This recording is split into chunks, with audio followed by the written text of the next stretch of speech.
Welcome to the DL Gaming Podcast. I'm Bobby. I'm Nick.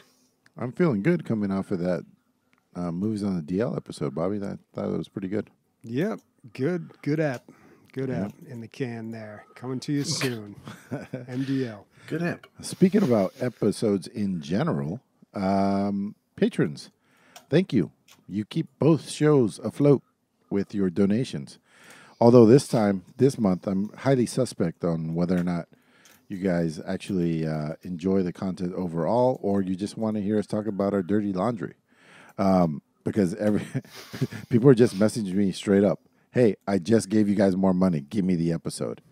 So Bobby said, won't let it roll one more week. So thank you to Will Ditchwalker. He upped his to $10 to get that episode. Gabriel, same thing. Actually, he's a new patron, so he's there. And then Cricket, he was just like, fuck it, give me that $18 tier. At the $18 tier, why is it $18? Because 20 sounded like too much, dude. That's exactly why we went with $18. What you get to do is you get to pick a game for us to play, and you control us, or you could just give us, your favorite game of all time and see what we really think about it. I will promise to give it at least 20 minutes. No, we'll give it its fair review. And I thought it was just one of us. Sure. Whatever. We'll figure it out, man. Yeah. Pick a caster, okay. Pick a game. Yep.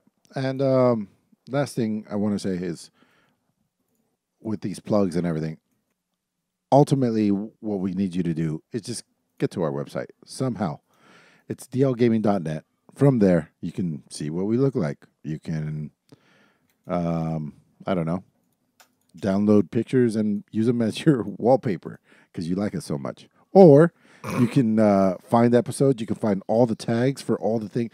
What they talk about that time, that game sounded really cool, but I don't remember the title.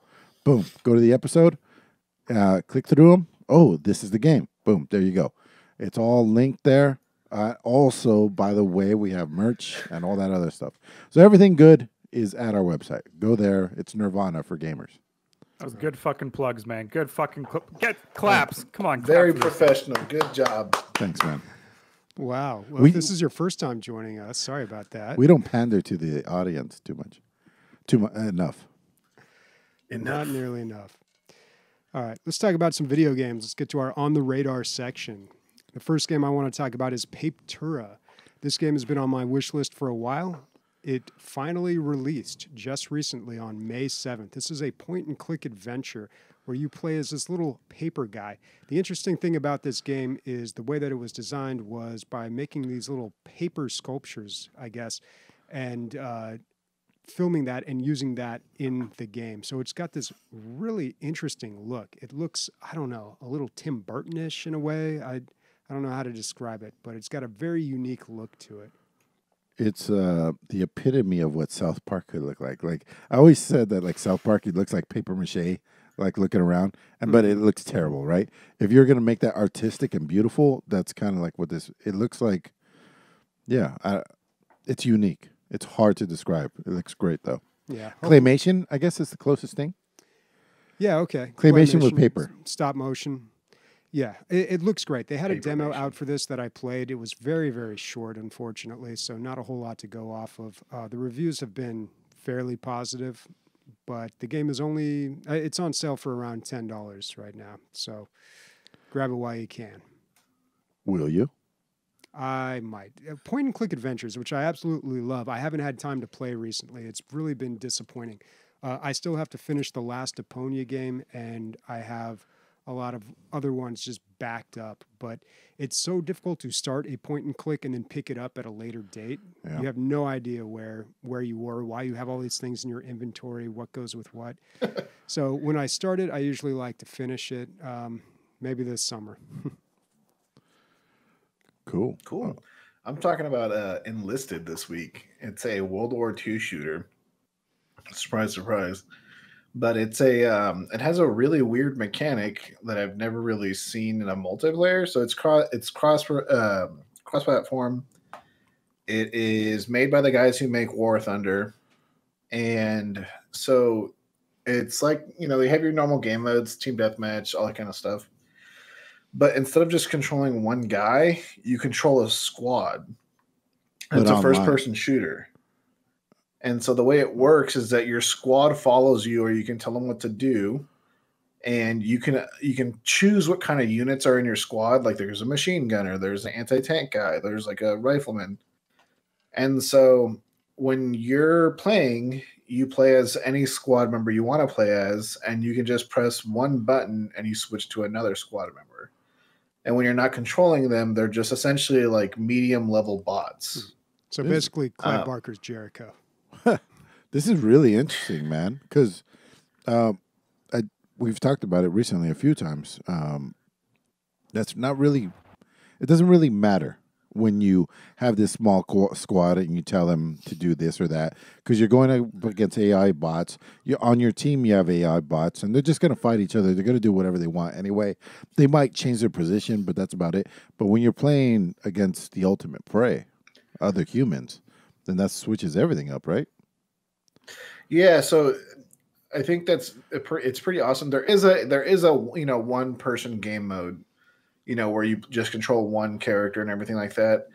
The game really is designed for that squad combat. It uses a bunch of maps and assets from War Thunder. For God's sakes, like it has the penetration like a marker where like when you shoot like an anti-material rifle at a tank, it'll show you where your bullet went through and if it'll kill their driver and everything. And then the tank controls are pretty much War Thunder. So like you can have your driver knocked out or your gunner or your repair guy. And so they say it's the perfect blend between arcade shooter and realistic. The kill numbers in this game are just like insanity. Like there's a storming the Normandy, the beach, like Normandy Beach, and like you can do like a bombing run and get like 30 kills in like one bombing run. So that's what they're like promoting is like, high kill counts and like easy kills and things like that. And just essentially there's always something to fight, whether it be a bot or a human. But I don't know. I might pick it up if someone else does, but it's definitely interesting. I've been stuck with squad, so I could see like instantly what I started thinking about when you were saying that. I can see like me setting up a machine gunner to cover an area while I advance. You're almost doing your own cover and move. Yeah, but right. So right now it is in beta. So there are a couple things that are broken, and some of the AI is really broken. Like you'll tell your guy to stay in a window. Like for example, your machine gunner, you'll tell him to stay in the window, and he'll just move. Like he'll just move to a different part of the building. And so it's just maybe he's tired of listening to your shit, and he's going to be his own human being now, man. He's sick of you bossing him around. Yeah, and so order. Yeah, each one of your your classes have different point values, and you have a point cap on your squad. So you can have like 8 bolt action riflemen, or you can have like 4 machine gunners. So it's pretty interesting. Yeah, man, it's cool, man. If you put a sniper in the right position, that's and you literally just teleport to that character. So what's the price tag on this game? Free to play. It's made by Gaijin, so everything they make is free to play. You pay for advance. It's like that. What's it called? Pay to continue or whatever. Where it's like you have 10 guys, and if all 10 guys die, you're done with the game. But if you have like the premium time, you get another 10 guys. Or you don't unlock this weapon or this kind of like troop unless you have this many hours played and this high of a score. Like it's like in War Thunder where to unlock the last American tank takes over 500 hours of gameplay, or you can just pay like $12. So that's the thing I see being the negative of this game. I rather, as surprising as it sounds, plays Battlefront, but we're gonna talk about that later. But dude, we'll see. If Battlefield would have done something like this, that would have been really interesting. Did you hear about the Battlefield leaks? I saw a fake video that was a Battlefield leak. It made me laugh. No. Like the setting has been released and the and all that kind of stuff, and they say you're gonna have 100+ players per game. So it's supposed to be in like in the 2030s, so like 10 years from now. Okay. And it's Near future. Yeah, it's supposed to be like a new world essentially, where I think Russia is a world superpower instead of America. So it's interesting. Yeah, hopefully it's good. Yeah, it's no Papetura, dude. No, it's so hard to say. It takes two. The only thing I have here is Demeo. It is a VR game. It's a VR game where you play a tabletop RPG. What I found interesting here is they didn't do Warhammer. They didn't do D&D. I guess you have to pay for those licenses. So it looks like they came up with their own game.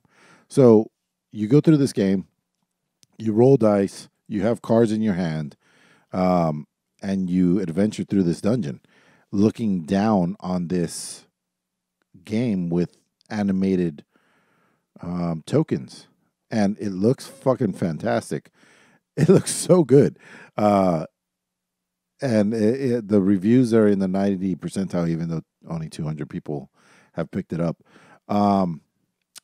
Yeah, man, I would love to play this. This looks so good. I don't know how else to explain it. What do you see, Bobby? What are you looking at? Yeah, the VR aspect looks cool. Yeah. What else? What else have? There's been other games where you look down and you're watching a game board. I guess that's how you watch Dota matches, I believe. That's a way you can watch those. Yeah. So, yeah, it's just like a super awesome board game because the pieces move around and stuff and are fully animated. I think it looks great. Price is a little expensive here. $30. Yeah, $30. Yeah, it's VR. Those games tend to be a little higher. Yeah, but man, you got me sold. Yeah, very cool. All right. I'm going to talk about Dread Hunger. This was posted in our Discord. This is a very interesting looking game. It is a survival game, a crafting survival game. Yet you have, I believe, 2 people aboard out of your team of 8 that are trying to sabotage the mission or kill the other players. Now, there's a lot of different dynamics at play. I was reading through some of the reviews and watching some videos, trying to get an idea of how this exactly plays out. And it seems like people really like it. You are all depending on each other for survival, so there is a reason to work together, but the real crew has to eventually suss out the I can't remember what they call them, but the 2 evil guys who are trying to sabotage the mission and kill everybody. It's a really interesting idea, but it seems like everybody would have to be on board with this and play the game accordingly. Otherwise, it'd ruin the experience for everybody. So, I don't know. This game came out. Go ahead, Nick. No, I was about to say, like, dude, there's so many games. Like, I don't want to say Among Us clones. Yeah, but I feel like a game like this. Bobby. I feel like with a game like this, you really have to have something rewarding at the end, because the whole like detective, all that kind of shit, like Among Us style gameplay, like, oh, this person's hiding or whatever. It's been done 1,000 times, and people are going to keep playing Among Us because it was sold for $1.50. But if it's simple and anybody can play it. This is a crafting survival game, so Among Us doesn't really have crafting. They have very simple puzzles they need to solve. So it's more like, imagine Valheim, but 2 of the people on your team are actually working against you and trying to be covert about it. Like it's like Sniper when I played. He was trying to sabotage all of us. It seems like a long form version of this type of gameplay. But you would need, exactly, Bobby, people to sign up. It's almost like a D&D session because it seems like it's not going to be over in an hour. Yeah, there's not a lot of people playing this game. It's an interesting concept, but it's one that I'm afraid is kind of difficult to execute without having the right players. But yeah, interesting idea, Dread Hunger. The other game I want to talk about is called Cryofall. Now, this game looks pretty cool. This is a survival game, kind of like RimWorld, I suppose, where you're setting up a base. It's a top-down view. It's a little bit of like a city building, but it's co-op. And I'm trying to think, has there ever been a co-op game quite like this? Don't Starve Together? It's not quite the same thing. You're actually building a base. You're building structures. You're gathering resources. Imagine playing, I don't know, RimWorld, I guess. Imagine RimWorld co-op. Co-op, yeah. There has to have been games out there like this. Yeah, or like modes inside of other games that are simulate this. But but modes oftentimes. Factorio's kind of like this, but this looks interesting. Yeah, for sure. Yeah, and I think it's only $10 too, which is a really good price point. No, actually, I believe it's 20. I'm not sure, but it does have a demo too, I believe. I don't know if we could just scroll down here. I could stop talking vaguely about this, and okay. I think there we go. Yeah, okay. It has a demo, and this is what's interesting. The demo you can play for 8 hours, and it's the entire game. You get it 8 hours for free. That's what a great idea, because you and your buddies can like jump at this. You're gonna know in 8 hours of a game. See if this hooks you guys. Like, if we don't pay for this, then our little fantasy land is going to go away. Yeah, exactly. It's a long form game. So 8 hours, while that sounds like a lot, you could beat some games in 8 hours. That's really not a whole lot of time for a game like this. But still, at that point, you know you are invested or you're not into it. What a great marketing strategy. Yeah, I would love to see more of that. Yeah, for sure. Have you guys heard of Project Zomboid? Yeah, I played a lot of it, dude. But that was probably about 3 years ago, though. I'm sure it's coming along. Apparently, it's really got along now. Like it's almost out of early access, and a lot of people are playing it. It'll be interesting. Like that game that you just showed, us, kind of like reminded me of Project Zomboid. I was like, dude, there's a game that's almost exactly like that. Now that he's saying it, yeah, Bobby, that would be what that is, because Project Zomboid is a simulation of a post-apocalyptic zombie world. But you aren't building a base. Yeah, totally. Yeah, you can now. That's what it is. Like building is now in the game. You build a base, you build machines, farmland, you can build an auto shop. It's actually a long form co-op survival game now. Yeah, it's exactly. Yep. Nailed it. Okay. And how much is Project Zomboid these days? It is $14.99, or you can buy a 4-pack for $49.99. Yeah. Dude, they've been working on that thing for fucking ever.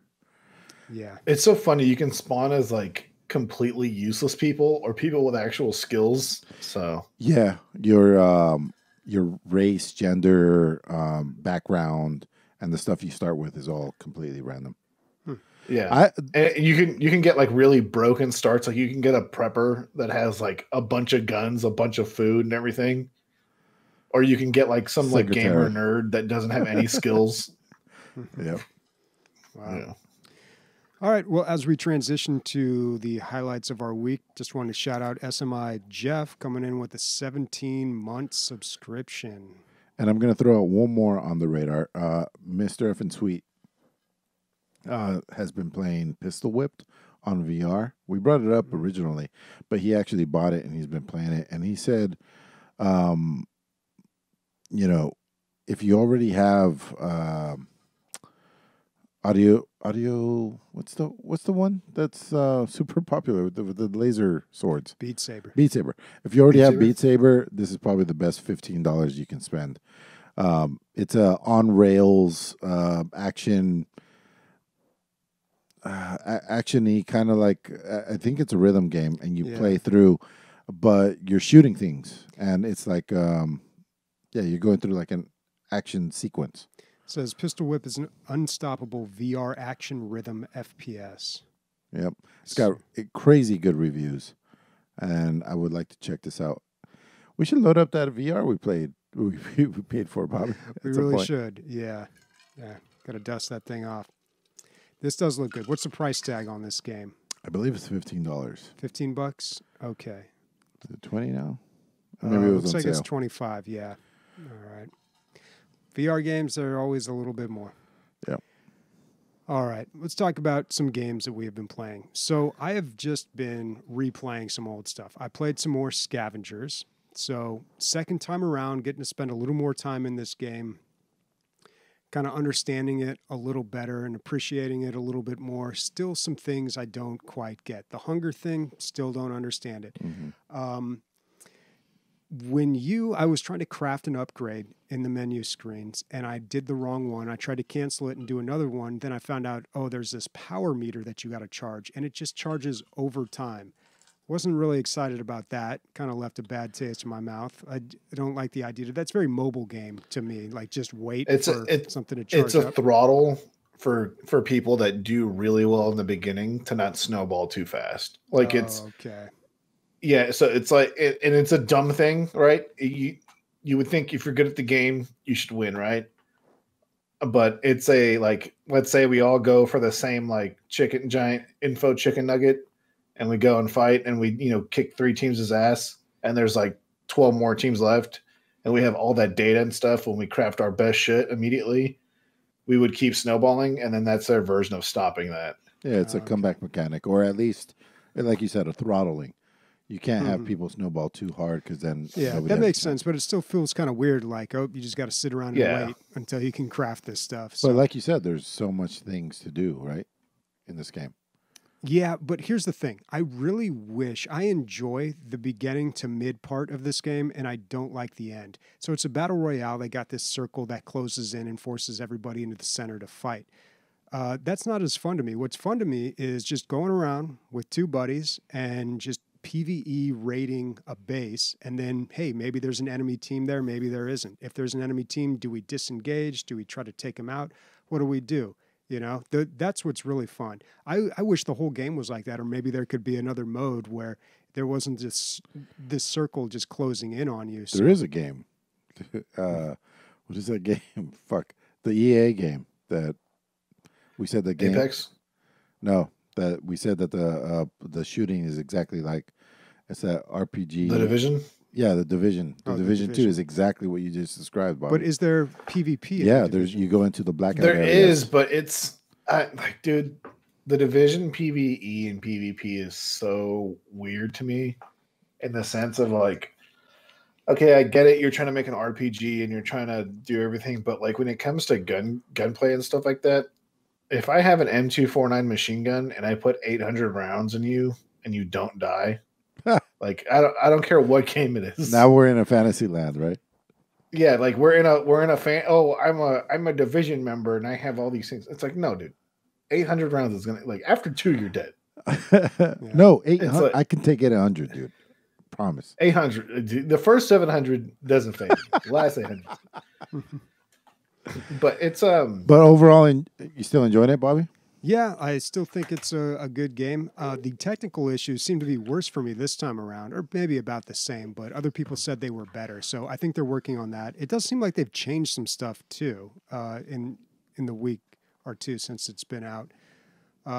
But yeah, I still think it's a good game. I just wish I had more time running around. And the Division, yeah, it is kind of like that. I don't know about the PvP, though. I don't remember. Maybe I didn't make it that far into the game or go into the blackout zones, but I don't remember ever doing that and running into a PvP group or an enemy group that was That's the thing that was supposed to be exciting about it. You don't know if there's going to be other people in there, right?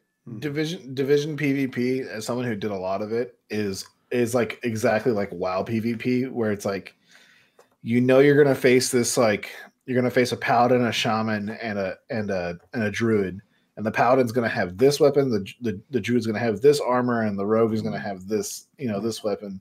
Well, you face the same types of people and the same guns every time. How could you? Because if you don't have that stuff, you're at an extreme disadvantage. How do you tell, Nick? Just from what they're equipped with?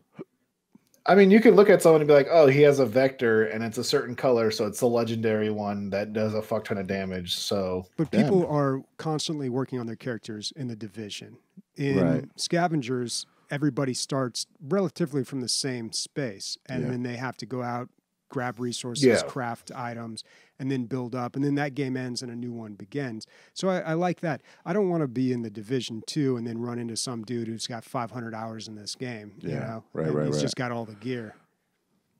So, Good Which we ran counterpoint, into Bobby. today during Battlefront 2.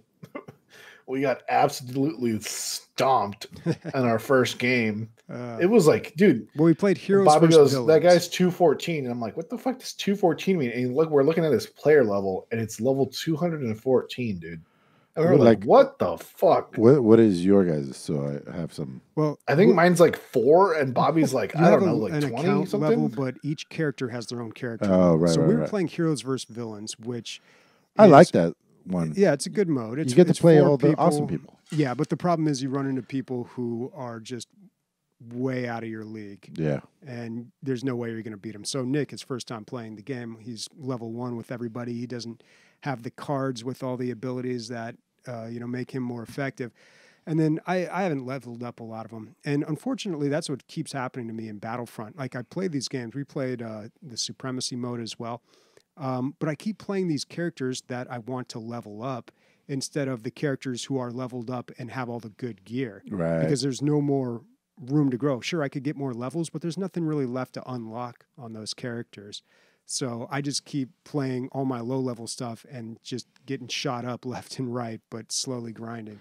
I played this not very much at all, but the lizard bounty hunter guy. Bosk, yeah. Yeah, I was really rolling through people with that character.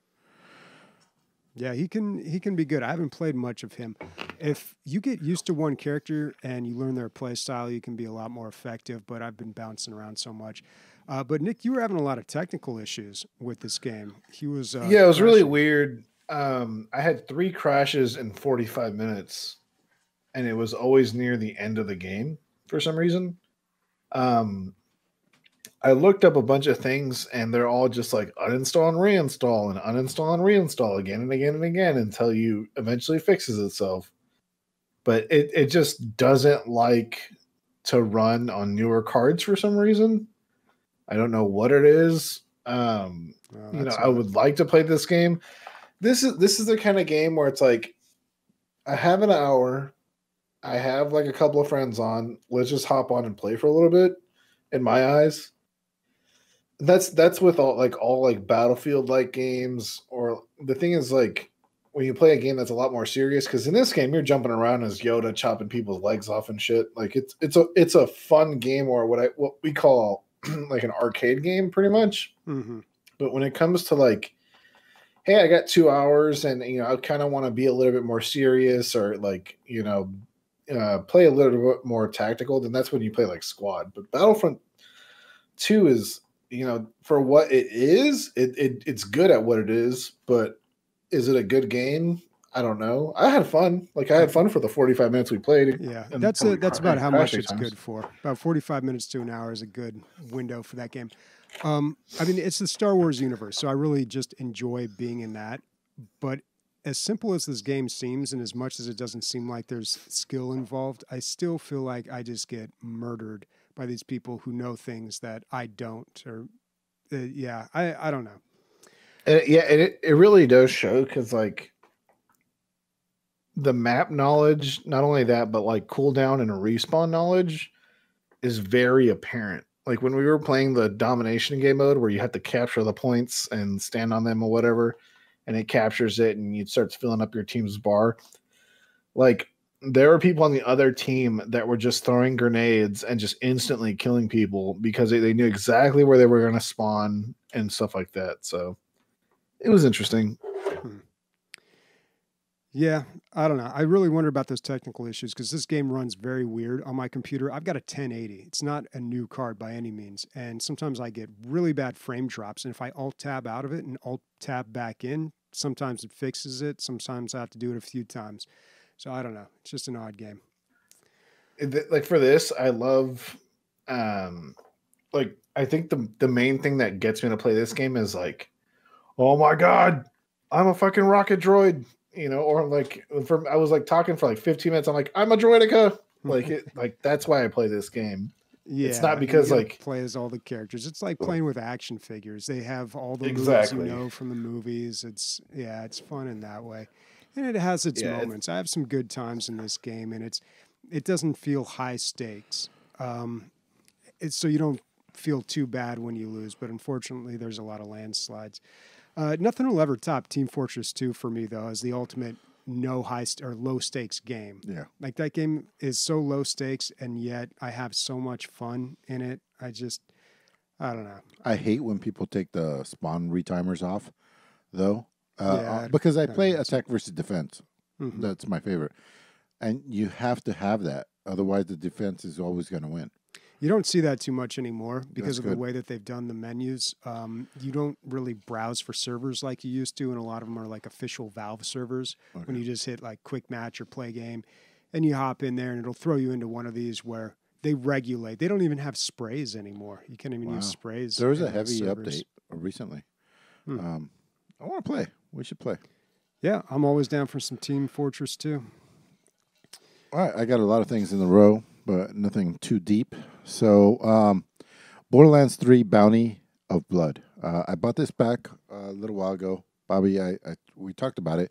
It's cowboys and fucking dinosaurs together in one thing. Wow. And so you look at that and you're like, that sounds awesome. And it is, aesthetically, it's cool. But as far as a DLC, compared to Love and Tentacles, Guns, Love and Tentacles, or whatever that was, it just doesn't have the cool factor. It doesn't have the comedy. The other one was just done so much better. It had the whole Lovecraftian vibe. They made fun of themselves. They always make fun of themselves, but this one almost seemed like they were taking themselves seriously, which is weird for Borderlands. I would be happy to say that this is my last Borderlands 3. I'm done. This is it. You guys don't have to listen to me talk about this game anymore. Is there anything else that you haven't played? Yeah, there's a bunch. Not a bunch, but like at least 2 DLCs that I haven't played. Okay. And one of those DLCs actually adds, kind of like in WoW, when you do your talent tree, there used to be 3 different talent trees you can go down. Same thing in Borderlands. Yeah. But there's a DLC that adds a 4th one, which is interesting.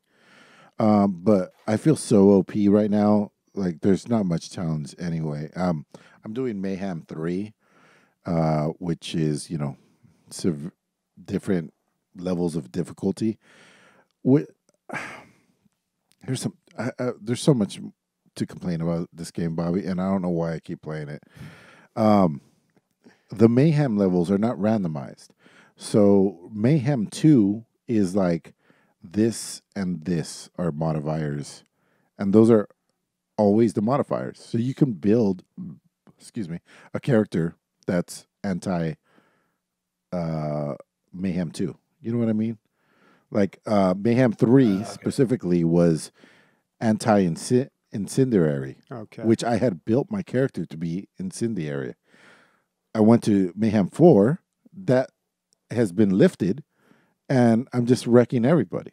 You know what I mean? It's very strange. Those things should be randomized like they were in Diablo, where, these modifiers, you don't know what you're going to get. That's what adds the fun. These are seems to be static, which is really strange. Yeah. So me and JP Diddy bought this at the same time. Cover art, fucking cool robots, fucking, we're sold. It looks awesome. We start playing it. And he's like, ooh, why doesn't Borderlands 3 have all this cool shit that Outriders does? Why can't I just loot everything by pushing one button? Why can't I just sell everything by pushing one button? Yeah. Why do I have to constantly be going through all these things?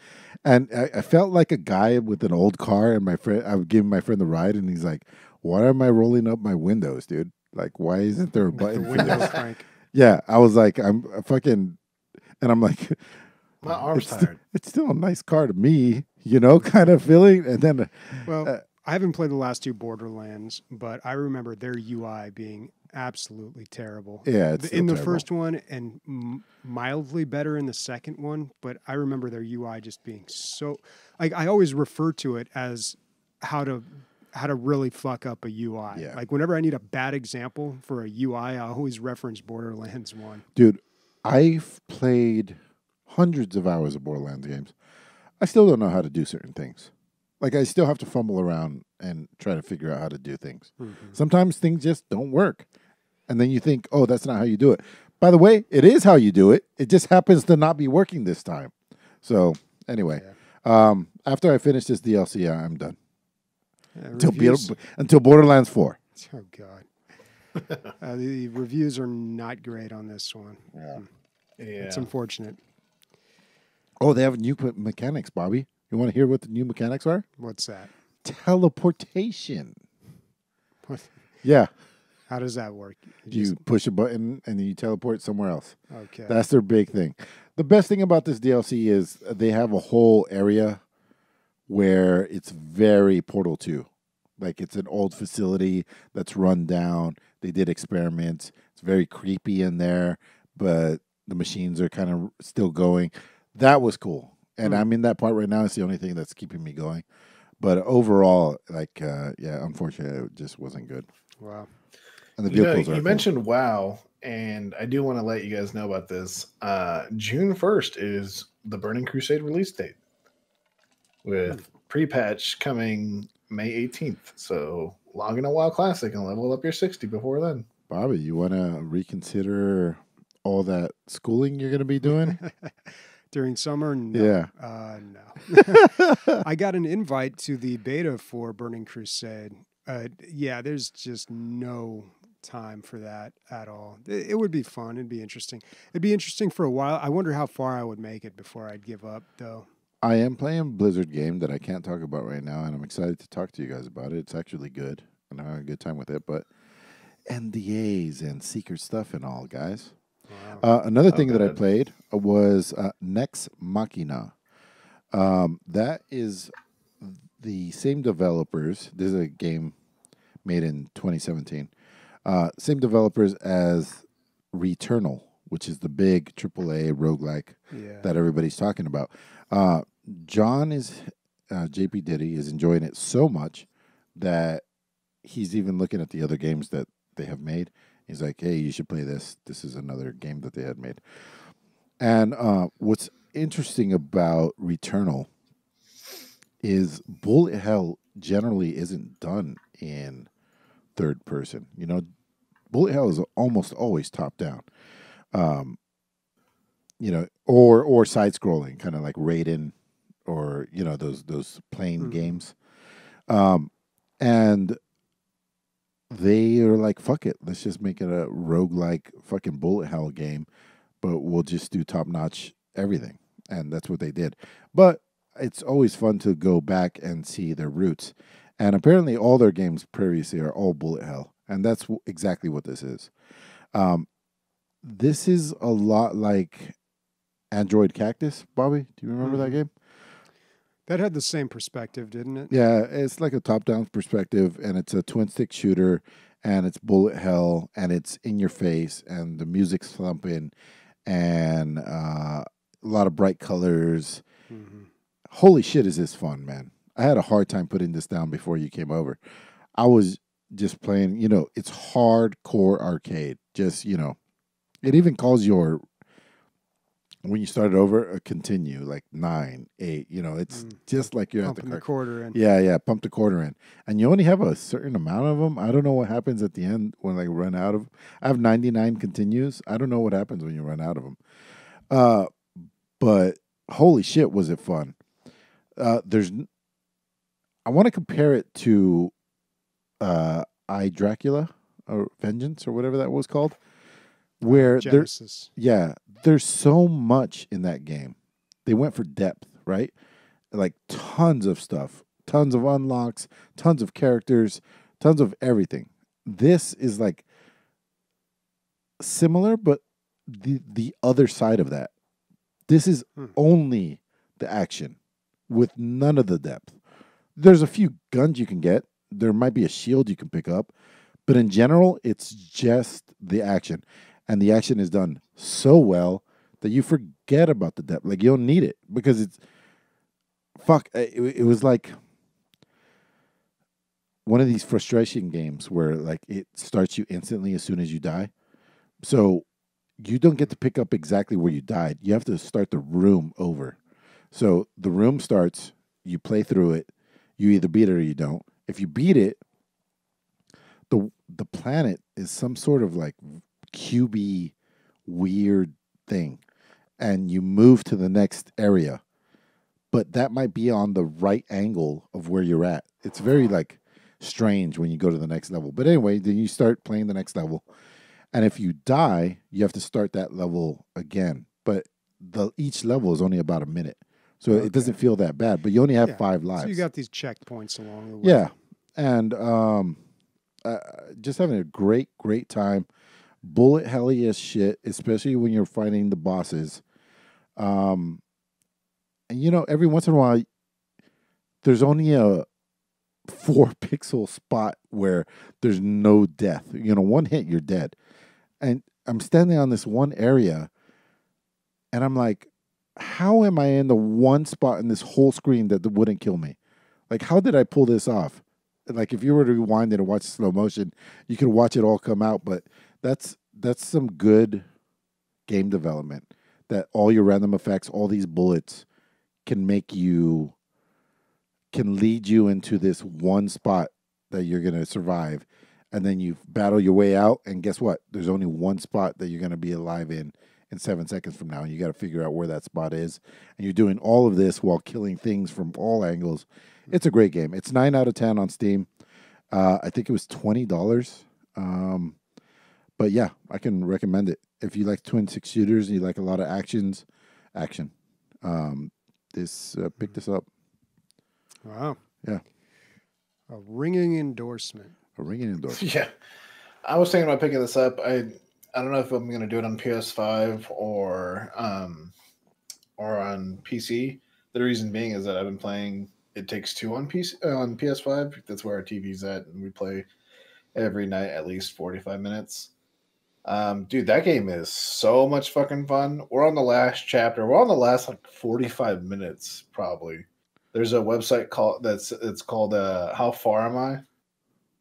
And you just like type in currently what you've seen or what you've done, and it tells you how awesome. Far are you in the game. I wonder if that's a subsidiary of Time to Beat. Yeah, how long? I think it might be. Yeah. But one more night, huh? Dude, it's so good. Yeah, well, probably tonight or probably tomorrow night. How long? Just look at How Far Am I? Like, I don't know.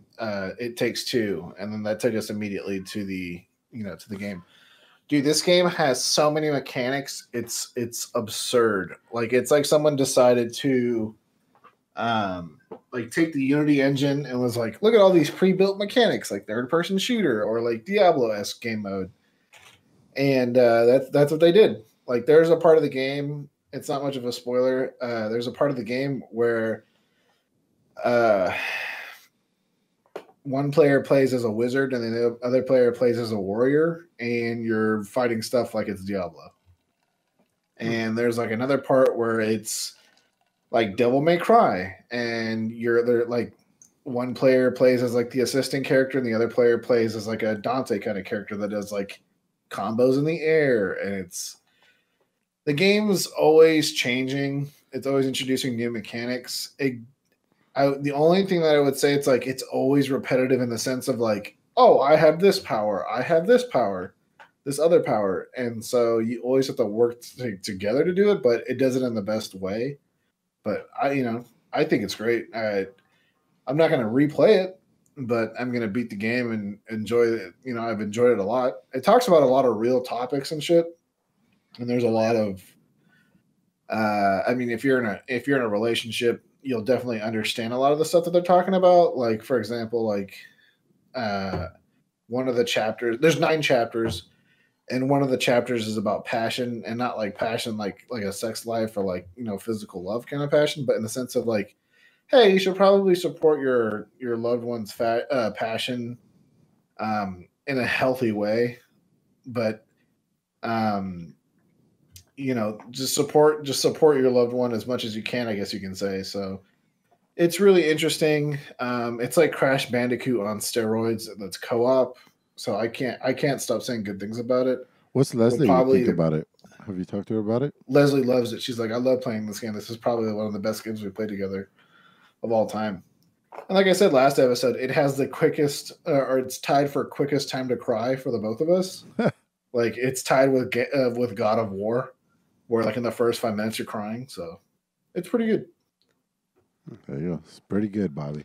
Pretty good. Now, do you think your girl's going to be able to play this? I don't know. It looks a little involved, like It's with controllers and jumping and naming. That's what it comes down to. Is literally jumping and aiming. Yeah, I don't know. Probably not then. It's not hard. If I like Leslie plays video games, but she doesn't play them all the time, and she gets it and does pretty well on it. Mm-hmm. The game is very forgiving. Like it's made it doesn't for matter like, if you die, right? At all. Yeah, so you both have to die for it to be bad. The main mechanic is that if one of you dies, the other one comes back by pressing triangle over and over and over again. Okay. But if both of you die simultaneously, you go back to the checkpoint, which probably has only happened to us once or twice.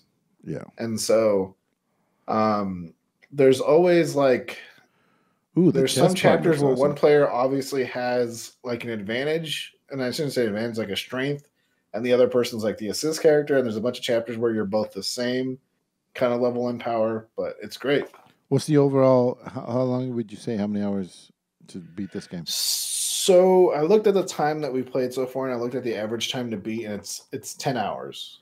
Okay. That's a lot of playtime for a game like this. Exactly. And you know, I wouldn't come back and play a game I don't like. And so, you know, I really enjoy it. Leslie really enjoys it, and we're just going to continue playing. Awesome, man. Cool. All right, I jumped back into Warhammer Vermintide 2 this week. It's 3 weeks in a row now, man. Yeah, it's a great little co-op game, and I wish there were more people on early Friday afternoon to join us, but I think Nick isn't on until later in the day. I stuck with the roguelike mode. The campaign, I played a little bit of that, and it was all right, but I think the roguelike mode might be better. It's funny because you talk shit at the beginning about it. Yeah, I thought the campaign mode was going to be better, but I don't know. Did you fight any bosses? No, I didn't get that far into it. But the roguelike mode, you get so much more XP too, so it's kind of hard to argue with that. But we tried doing it on the 3rd difficulty, champion, and we got right until the end and wiped. The guy that was playing with us dropped out. We were playing with a rando or two, and we had some people drop, unfortunately, but we came so close. But like so many other games, if you have it on the right difficulty, the game is way more fun. It's imperative that you have it on the right difficulty. So I'm just trying to keep it challenging so it doesn't feel like a grind or boring. But yeah, it's good, man. I'll probably be playing this again on Friday. If somebody wants to join, we'd love to have another. Still going with the Dwarf Warrior? Is that our tank? I played a little bit of the Witch, but yeah, mainly focusing on the Dwarf because it takes a while. What's the level cap on the characters, Nick? Is it 35? I think it's 35, yeah. It's 35 for each class on each character. Oh, no. It's 35 for each character, sorry. Yeah, for each character. Yeah, so my Dwarf is at 18, and the XP is starting to slow down now, so I'm really trying to get him leveled up so I can do the harder difficulties. Plus, I enjoy playing him more. I did play the melee version, the Slayer version of that, and he does so much more damage. He's like a little Tasmanian devil, but sounds fun. Yeah, it's fun, but he takes a lot more damage too. So Sniper just clicked a picture of him. So yeah, canonically, Slayers are dwarves that have dishonored someone somehow or being punished, and they literally live to die. And so they fight like they have nothing to lose, and they usually specialize in killing big things, and that's why the dwarf is like a super high DPS, melee DPS with that class. Dude, that sounds awesome. It's unfortunate though because some of his talent points have things like if you equip a one-handed weapon in each of your slots, then you get this bonus. But when you're playing the roguelike, you never know what weapon you're going to get. It always messes that up. So you really are limited on the build when you play the Slayer Dwarf, which I didn't like, but that's okay. I still think I prefer the tankier guy, but if you have someone else who's already more tanky, like a Grail Knight or something, then you probably are better off with the Slayer Dwarf.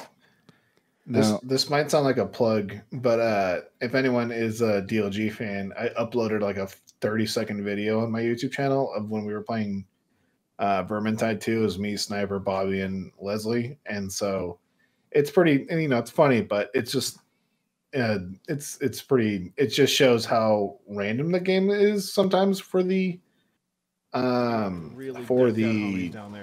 is it called? Do not fall, you will die. Roguelike game mode. But it's pretty interesting. I don't know. I want to play more of this. The only thing that's constricting me is time, in the sense of like I have to wait until I put Vivian down. Right. So we'll see. Mm-hmm. Without clicking on it, Bobby, do you remember what Katamari Democry is? Without seeing what it is? Of course. The guy who rolls the thing around and it collects all this stuff into a big ball. I feel like it's a genre all its own, and it's one game that's ever happened. It's hard to forget because it's so strange. You're this little dude. The master of the universe is your dad. You're the prince. And he wants you to roll things up in balls, literally things, just like stuff around the world, and make the ball bigger and bigger. And then those Katamaris that you're putting together become stars and constellations. It's really weird. The whole thing is weird. Just like strange Japanese stuff. But the gameplay is super satisfying. You're picking up little things, like tacks and erasers and stuff, and your ball grows. And then once you pick up enough of these little things, your ball grows and you can pick up bigger things. And those bigger things might have been barriers into the next area of the level that you're on. So the bricks that were holding the wall that you couldn't climb are now things that you can absorb. And the things that hit you, like rats and cats, eventually you start absorbing the rats. You get enough rats, you can absorb a cat. And it's so strange because you have this one world, this one area, and everything, it's almost like the prey becomes the hunter or whatever. It's the same world, but it seems different because it keeps zooming out and you keep getting bigger and bigger and bigger. It's super strange, but fun. And so this game, Katamari Damacy Reroll, I don't know if it's a re-release or if it's a new game or a sequel. It's a re-release. It is a re-release? It's a remaster. It's a remaster? Of like the PS2 version. Yeah. Yeah, and so I bought it for Mila for her birthday a couple days ago, and I started playing it.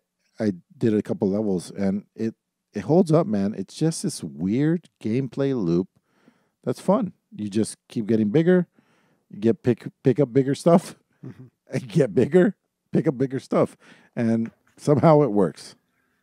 I remember being like a teenager and seeing people play this, and I'm like, dude, what the fuck is the point of this game? And they're like, collect stuff with ball. I'm like, what? Yeah, pretty and I'm much. like, all right, cool. And then like, it's funny as shit when you hear, like, you start rolling people, and then you have like 50 people in the ball, and all you just hear is like, ah! Like they're all screaming and shit. But it's so funny. Like, and it doesn't even have to be like a language thing. Like, it's just like how the little character reacts and animates to like things picking stuff up or picking people up. It gets a lot of fun. It's definitely a drunk game as well. Like if you're drunk, this is the shit for you, and so it's pretty funny. There's some fumble core here. Like, it's hard to control. It is not an easy thing. And that's on purpose. That's on purpose, The obviously. bigger the Katamari, the harder it is to control. Yeah, and Mila had a hard time with that. She's like, why is it so hard? Like, I don't want to play it. And then I explained it to her. And now she's like, Dad, this is so awesome. Like, yeah, I want to get the cat and stuff. So, yeah, buy it for the little ones. Buy it for yourself. I think it's a strong recommendation for me. How much is this? $30 on Steam? Yeah, that's what I paid for it for the Switch. Yeah, same price. Yeah. All right. Last thing I want to talk about, I built a new computer this week. Not for me. This is my girlfriend's media center. This thing was dusty, dude. We built this about 10 years ago. It had an AMD A6 3500, which is a triple core APU.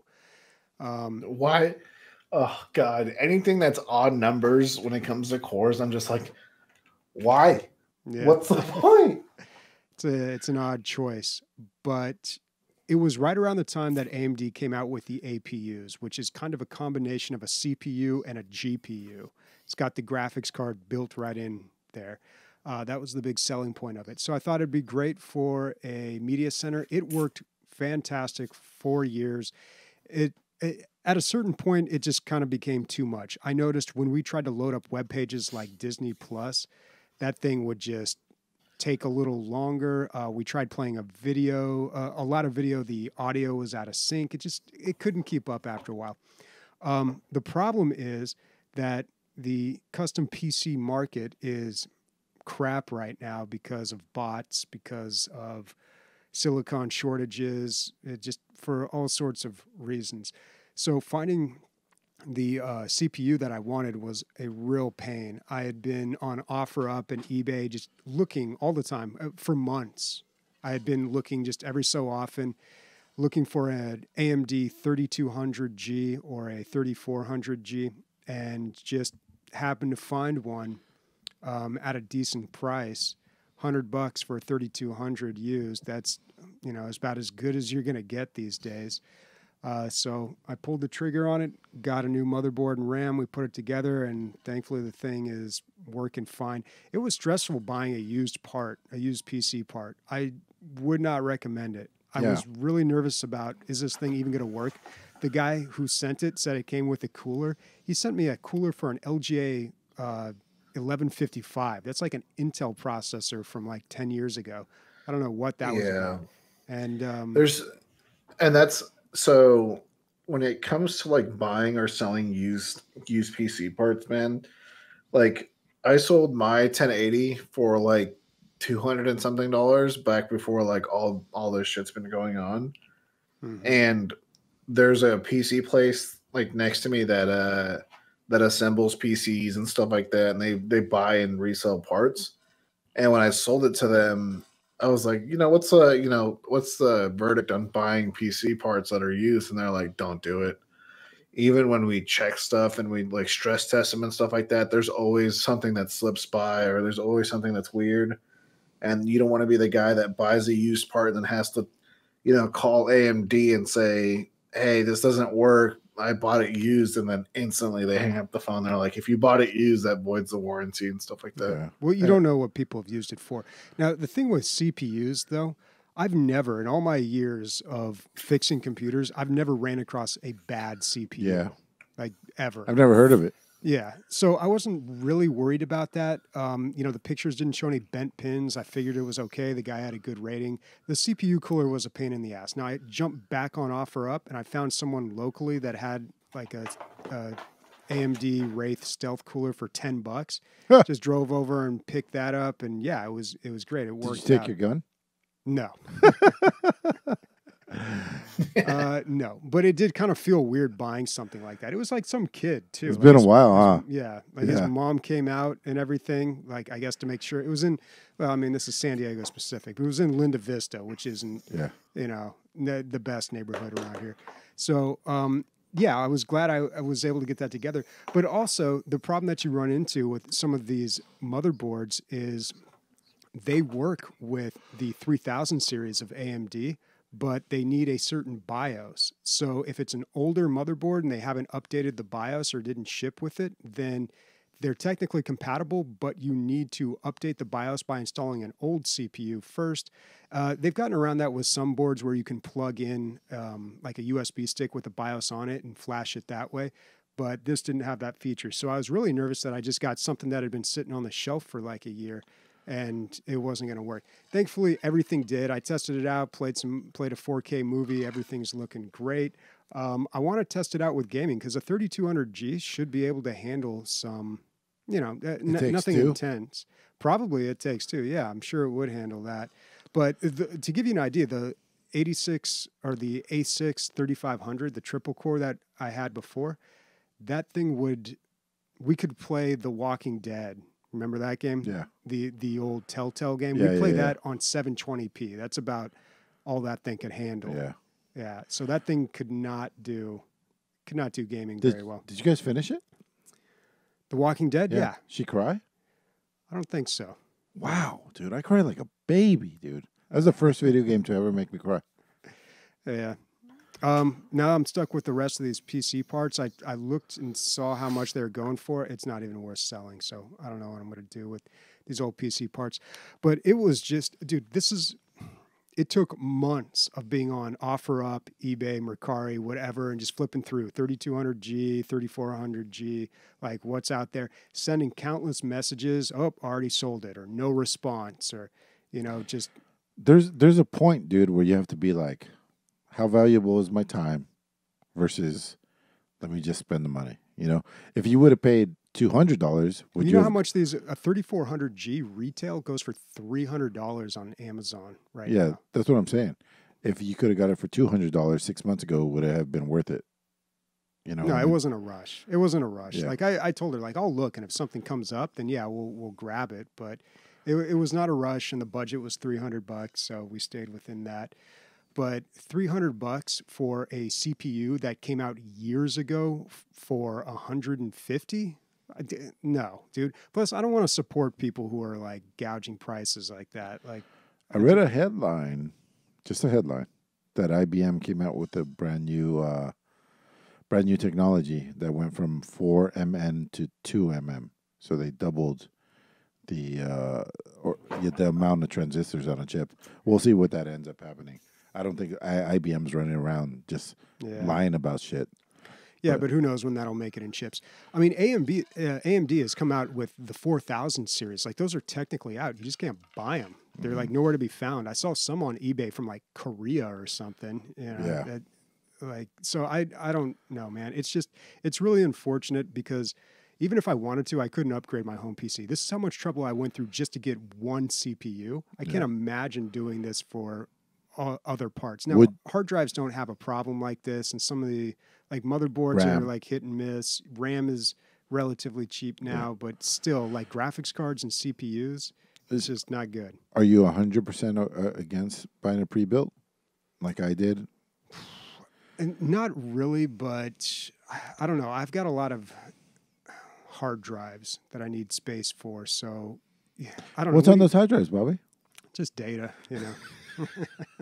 Interesting. But it's kind of tough, man. I've always built my own computers, and I build them specifically for what I want. Yeah, but we're in a special. It's not because you gave up as a PC builder. It's the situation that we're in. We find ourselves in. You know what I mean? Mm. I feel like I got a crazy deal on what I bought. Yeah, but the thing is, too, I also really need some things. Like, does yours have Bluetooth? Did that come in yours? I mean, you can just add it. Yeah, you could get a Bluetooth chip. It'd be nice if the motherboard already anything you want. You can build them online, dude. Click, and it shows up all built. Maybe that's the way to go. I don't know. There's a lot of specific things. And my computer looks like a Portal Sentry. Okay. Well, I don't care about that. Mine sits underneath a desk where nobody sees it. But yeah, it's not necessary, dude. My computer's fine the way it is.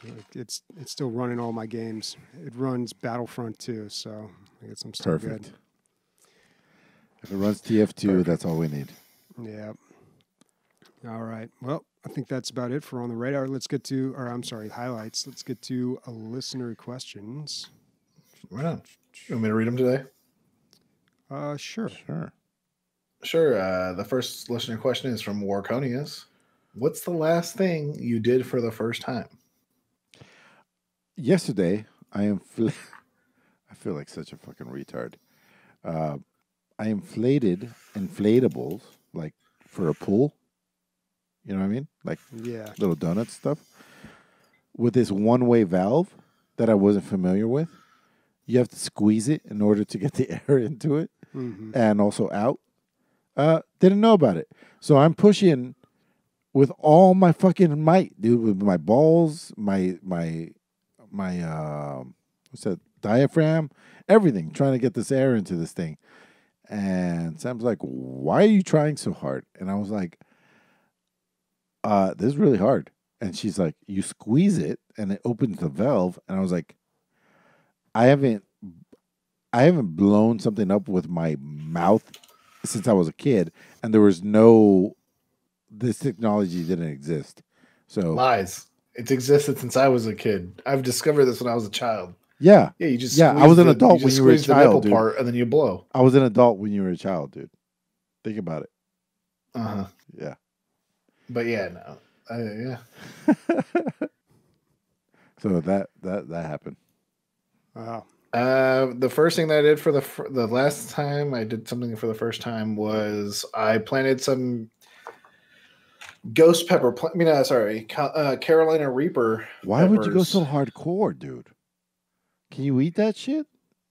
No. So what I'm going to do is I'm going to pickle them, kind of like jalapenos, and send them to you guys and have you try them. We haven't agreed to this. Although it can't be worse than the chip. To watch Bobby go into a hiccup fit like he did, dude. Like it was somebody like, guys, I guess I'll It was like there was a boxer going to the body from the inside of Bobby.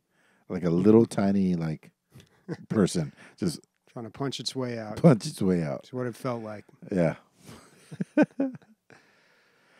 How's it going? Have they sprouted? Bobby, what about you? Nick, have they sprouted? Yeah. The reason why I bought them is, I'm a sucker for cool things, and I like growing plants. I watch Hot Ones, and he did an interview with a guy who essentially crossbred and made the Carolina Reaper. Yeah, he has a partnership with some company where you can buy them, and they're already germinated, and they're already the leaves are coming out and everything like that. And they skip the first 75 days of plant growth. Yeah. And they send them to you. Little shorties. Yeah. And so I bought them from him directly instead of the company that he went with, only because the company that he went with are completely sold out. So I just went to his website and bought them from him.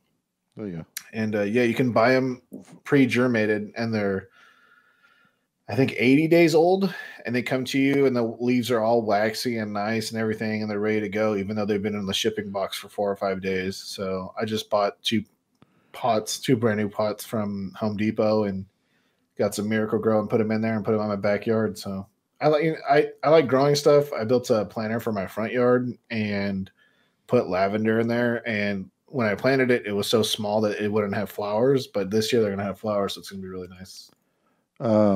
Is that from Pucker Butt? Is that who you bought it from? Maybe. I think. I can't remember who I bought it from. Did the cicada thing happen? Not yet. So apparently it's supposed to happen early July. Oh, okay. I'm really looking forward. They said anywhere from May to July. For you. I can't wait till you're in that. Oh, I'll take pictures. Apparently it gets so bad that they're just chilling in your doorway. So damn. But it'll be interesting. Also, people have to wake up super early in the morning because they make so much noise because they're all making the same noise. So it's interesting. It's not the first time I've encountered cicadas. When I visited my cousin in Santa Cruz, they have seasonal cicadas, and all you heard all morning was wee wee wee wee. I'm like, oh god. I don't know, man. I feel like this is going to be a whole new deal. We'll see. Yeah, this is going to be insane. Yeah, trillions. Yeah, It's a lot of cicadas. Bobby, what was the last new thing you did? The last thing I did for the first time. So this is interesting. I had sex. I'm a man now, guys. Oh, wow. No, my birthday was a couple weeks ago, and somebody at work gave me gift cards to Chick-Fil-A, and I had never been to Chick-Fil-A before. So nice. I don't know why. Dude, my mind is blown right now. Yeah. Because I don't really eat fast food. But I know.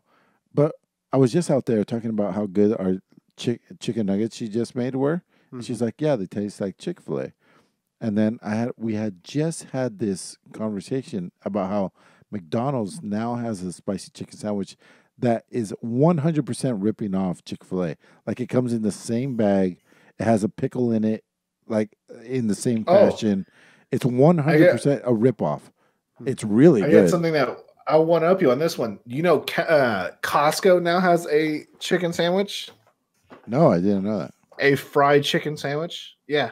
So you can go to Costco now, and I believe it started in California, and buy a fried chicken sandwich.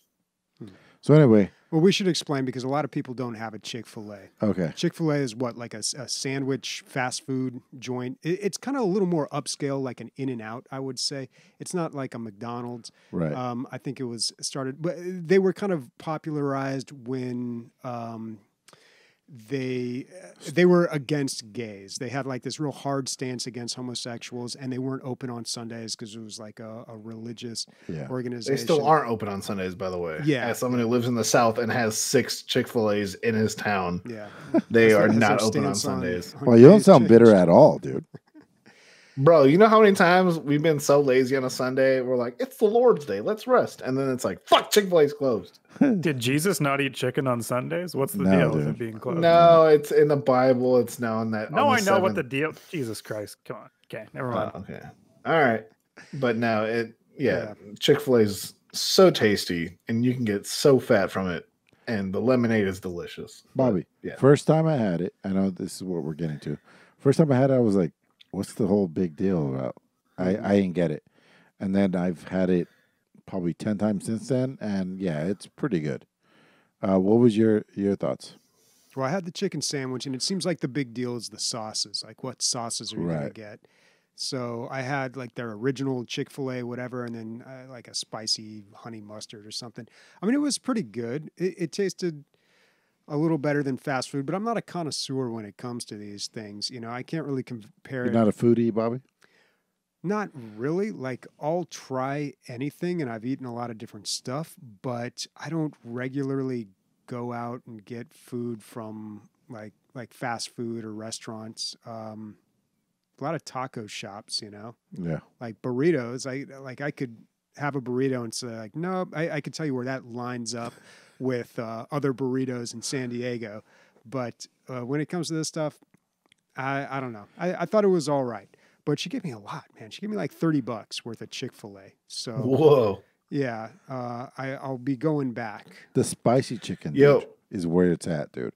It's not super spicy, and it adds so much. I think that's what I had. Oh, okay. You want to know the one, like the hidden valley of fucking Chick-fil-A is the tortilla soup. It's seasonal, and it's so fucking good. Like, they put sour cream. Soup. One of the few soups. And they put like tortilla strips inside of it and a bunch of other shit, and it's so good.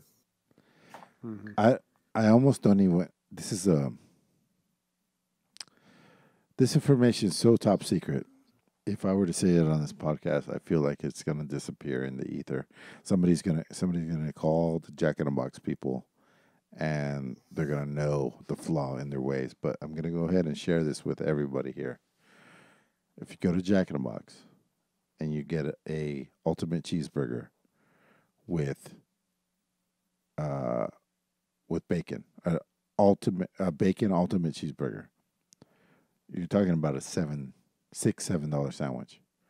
If you get a ultimate cheeseburger and add bacon, that's a $2 burger plus 50 cents surcharge for the bacon. Same thing. Oh wow. $5 difference, guys. $5 difference, guys. I can't make this shit up. I feel like Kramer on fucking the guy on the stocks, dude. You can't beat that deal. Wow. Yeah, same thing. Yeah, there's a Jack in the Box had a couple other things where it's like if you not Jack in the Box Taco Bell, where it's like if you ordered certain items separately, you would legit get like $4 or $5 off, and compared to like ordering the meal. There's got to be some YouTube videos out there like Jack in the Box hacks. Yeah, fuck yeah. Probably. Dude. The ones that always get you like No, In and Out secret menu, the Flying Dutchman, no bun, extra sauce. Oh, I'm like, all right, I get it, man. Nick, do you guys have In and Out over there? No, so In and Out stops in Texas. It was so Yeah, so interesting because when you flew out here, you wanted to go to Jack in the Box, not In and Out. No, so no. When we got to my parents' house, we gave them a list. We're like, we want Chinese food because they got no good Chinese food in fucking Augusta, dude. It is garbo. We were like, we want real Mexican food because we have one Mexican food place out here that's decent, and then we're like, we want In and Out, and my parents were like, oh, you're getting here at like 8 p.m. You're probably going to be hungry. And so we just went straight to In and Out for the first meal we went to. Oh, gotcha. So when you came to San Diego, you were ready for Jack in the Box. Oh, dude, we were like, you can't have Jack in the Box unless you're fucked up. Like if you eat Jack in the Box sober, it's not the same. So yeah, we waited until we got drunk with you guys and then ordered it. So. Wow. Got it. You guys eat a lot of fast food, man. Wow. It's fast and it's food, Bobby. Yeah. Yeah, Bobby. All right, next question. Oh, sorry. That's me. JP Diddy, what is the best Mother's Day present for a gamer mom? What did you guys get for your SOs or moms? Gamer moms don't exist. They don't have enough time to play video games. That's not true. Your mom is kind of a gamer mom, right? I mean, your wife is kind of a gamer mom. Nick. Leslie? Yeah, no. So what she wants is time. Leslie's currency is time. Yeah. She's like, spend time with me. Don't do the podcast. Spend time with me. And so what did I give her? I gave her some alone time for once.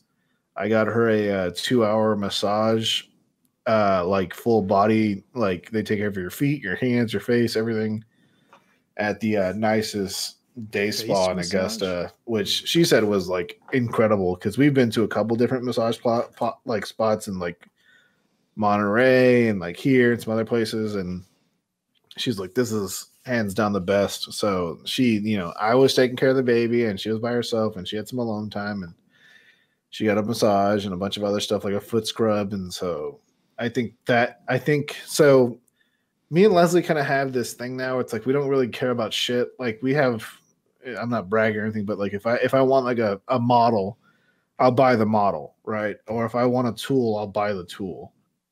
But what we give now is like experiences. Like Leslie's like, for me, we'll at the beginning of the year we'll go, hey, if there's one band you want to see and they're touring this year, who would it be? And she's like, Adele. And I'm like, all right, well, I want System of a Down. So we know if at any time, if those tickets ever go on sale, we don't even ask the other person. We just instantly buy tickets for them. And we just, if it's like near someone's birthday or anniversary or whatever, we'll give it to them then. But even if it's not near like a holiday, we'll be like, hey, yo, like I got you Adele tickets, and we'd freak out. So so my mom, this was a joint gift for my mom for Mother's Day and for her birthday because they're so close.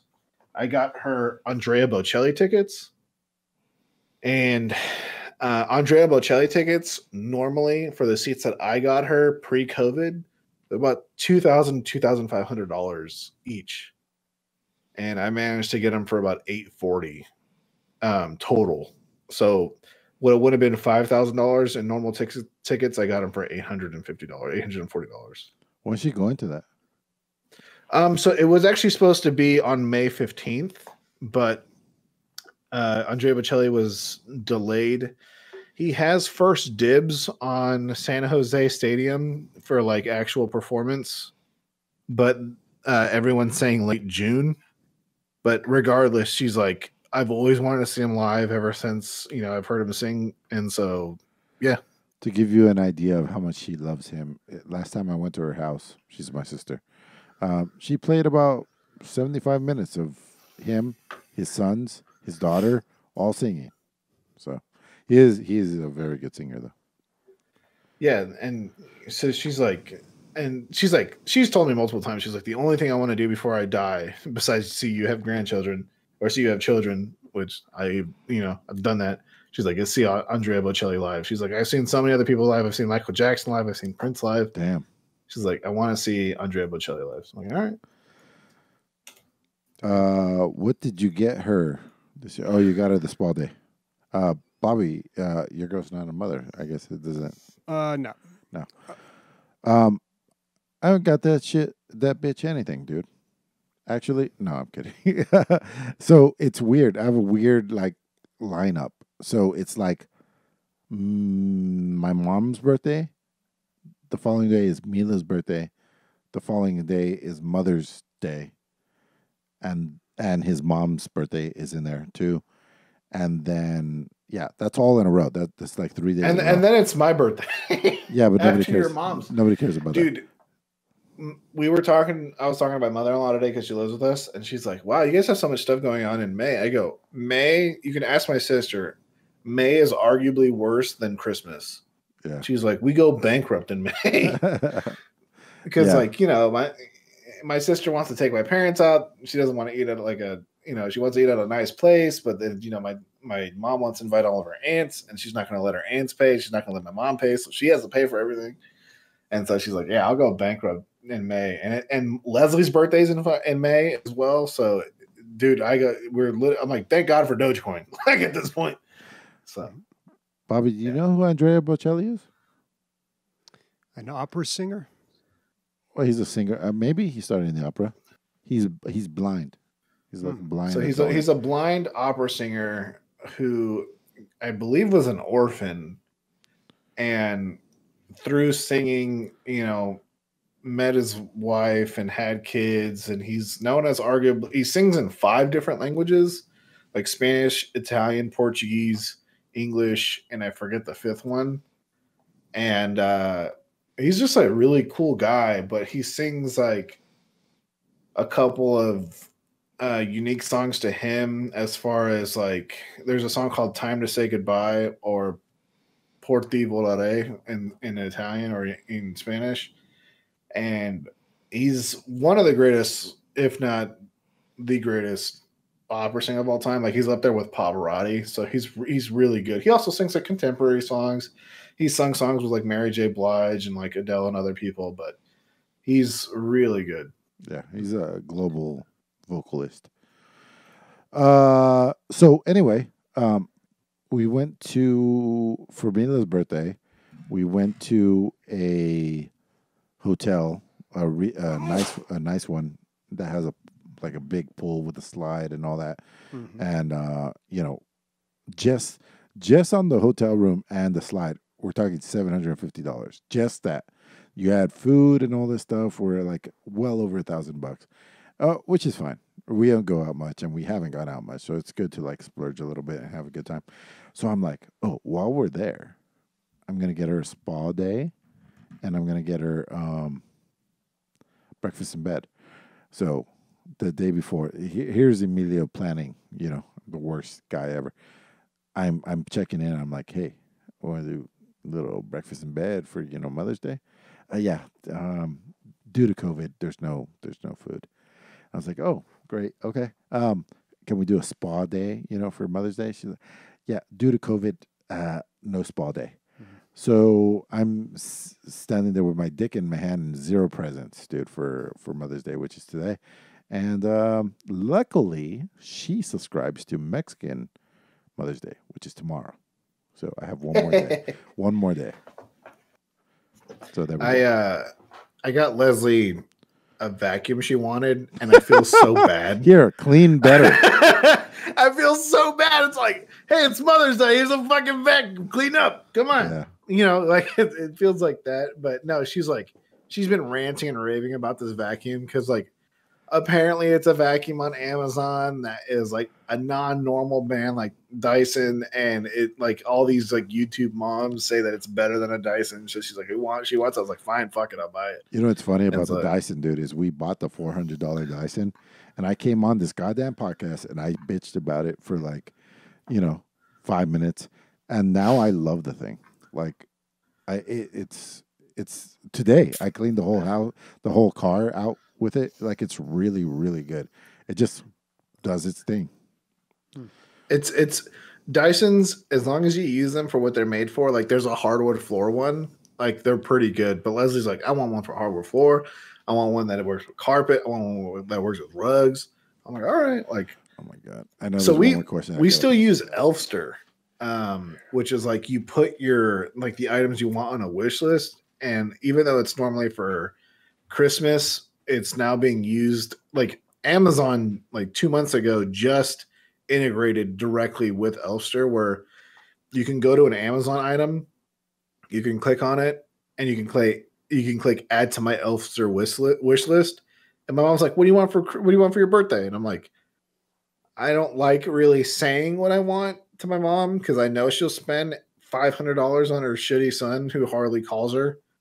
And so I sent her an Elfster link. I'm like, here you go, Mom. Like, you can really just buy anything on here, or you don't even have to buy anything at all. And I know probably the next couple days I'm gonna get a compressor and a nail gun in the mail or whatever the fuck she bought me, or But it's interesting. Like, I think Elfster is the best way to go when someone goes, hey, what do you want? And you just send them that. Yeah, it'd be nice if more people use that. It's always tough. I've got so many nieces and nephews, and they go through so many phases at a young age. You never know what it is they're into.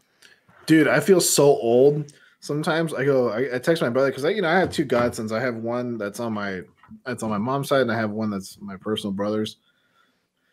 And I'm like, hey, what does he want? Like, or I didn't even say what does he want. I go, what is he into, right? And like, oh, he's into Paw Patrol. So I'll buy like whatever Paw Patrol like stock like toy set, whatever. That usually works, but my hands down default for kids is always Legos. Like, hands down, like Legos. Like, my brother curses at me. He's like, you son of a bitch. But Legos are like, usually kids love Legos regardless of gender or age. Yeah. So they're great. Yeah, he says you son of a bitch because if you step on a Lego, man, oof, it's one of the worst pains known to man. I asked Leslie today, I was like, when are we going to introduce Vivian to Play-Doh? She's like, when she stops sticking everything in her mouth to eat it. I'm like, oh, yeah, that's right. Yeah. All right. Final question. Cricket Soldier asks, DLGcon 3.0? So. Yeah, man, it's a strange spot. We didn't plan it out very well as we do. But I would like to get something done. So I sent out the feelers, and it seems like we have, a few people that are interested. I was thinking Las Vegas because it's not central, but as far as like flight prices are concerned, it is central. Like the flights to Vegas are always cheaper because I think the casinos kind of chip in to try to get you there so they can take your house away from you. But and they have they can accommodate any size group, any night of the week. You don't have to make reservations for anything. It's just like they're there for parties. So I floated that idea out there. People are into it. We just need to lock down a date and how many people are going to go. And so I'll start floating that stuff. I'll try to start locking it down this week. Yeah. So that's where I'm at on that. I would only, as I've been to Vegas as someone who has had the fortunate event of my mother paying for everything as well as like one of my cousins paying for everything. If I go to Vegas, there's like really one place I go, and that's the Venetian. And they even they have the chairman's suite, which is 8,000 square feet, 4 bedrooms, and it's like $1,200 a night. Yeah. We will not be getting that. There's, of course, other things like we can go to Airbnbs and stuff like that. If I don't go, I'll still throw a little bit of money that way. I would strongly suggest to go to Battlefield Vegas, which is a really cool place if you don't want to waste your money in a casino, but instead waste your money in something fun. Nick, It's a place that has over, I think, 100 different guns, and most of them are fully automatic, and you can fire historical weapons like an MG34, and you just pay for ammo. That's all you do. And it's even cooler because if it's like your quote unquote first time in Vegas, they'll pick you up and your party at your hotel or Airbnb or whatever, in a Humvee. So, Nick, for free. Nick, you're speaking as somebody who's never been to a DLG. Let me tell you how this goes down, dude. Generally, there's an infinite amount of beer and alcohol at board games and video games, and that's what we do. We shut ourselves in like PC gamers do. We don't go anywhere. We have a hell of a time, and that's generally how it goes. Vegas might change things a little bit, but that is how it goes. Generally, if people want to go do things, obviously you could go do things, but it's all about the gaming when we get down. So hopefully you can fly out and play some video games with us. Hopefully, we'll see what happens. Me and Leslie, if we do go, we might pull the switcheroo where we fly to California to drop off Vivian with my parents, and then fly to Vegas, and then fly back home. But it might just be solo. Maybe being solo. It might not be me at all. So we will see eventually.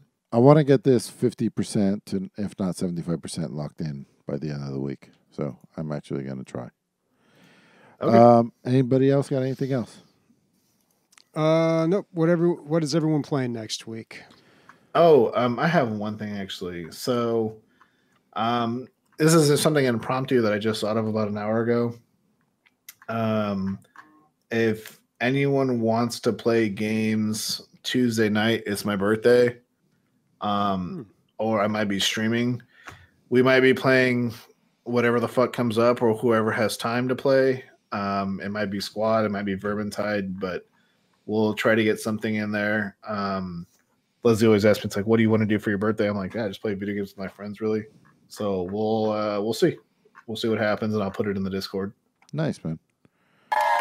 So, yeah. I want to get into I, Dracula Vengeance. Yeah, I want to play more of that. And Horizon Zero Dawn. Haven't played enough of that either. I have no idea what I'm going to get into this week, but Friday is the day that I'm always on playing games. So if you're around, hit me up on Discord. I wish I could say that. Hey guys, I'm totally cool on Thursdays. No, I'm a lame-o. I'm a lame-o all the time. All right. Well, as we end this show, we do want to plug our Movies on the DL podcast. You can find that by going to our website. Is it on our website? I hope it is. I told them it was a Nirvana for gamers and fans. Yeah, I don't know if it is on our site yet, but you can just look for Movies on the DL wherever podcasts are found, and it's there. That's the movie podcast Emilio and I do. And this next episode, we're going to be talking about Mortal Kombat. So in the spirit of that movie, we have some special outro music that's going to play us out here. And a quick plug for that podcast. Bobby actually likes doing that one. So not editing it though. Test your mind. Test your mind. Test your mind. Test your mind. Mortal Kombat. Do do do do do do do do do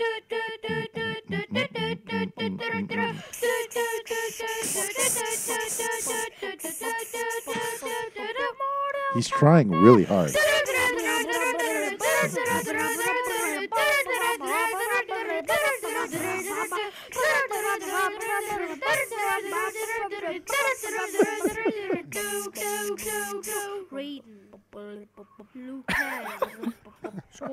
No inflection in his voice. No change in tone. Mortal Kombat.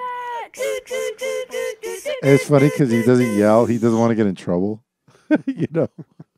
They're like, Steven, shut the fuck up.